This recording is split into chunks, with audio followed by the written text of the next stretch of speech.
Konvoi ugal-ugalan dan menyalakan petasan berkedok berbagi takjil di Jalan Kartini, Makassar dibubarkan polisi. Meski sudah dicegat, namun peserta konvoi nekat memacu gas dan berupaya kabur dari kejaran petugas.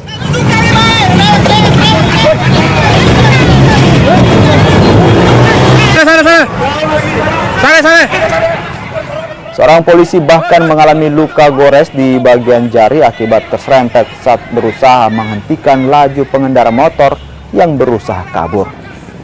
Dalam aksi ini, polisi mengamankan 50 pengendara yang tidak memiliki kelengkapan dan surat berkendara. Pengendara yang terjaring lalu digiring ke Mapolrestabes Makassar dengan mendorong motor mereka. Polisi juga menilang kendaraan dan baru dapat diambil setelah lebaran setelah mengikuti sidang. Jadi dia arak-arakan, dia motornya tidak pakai helm. Ya. Dia muter kota Makassar, tidak bagi takjil, ini rasanya.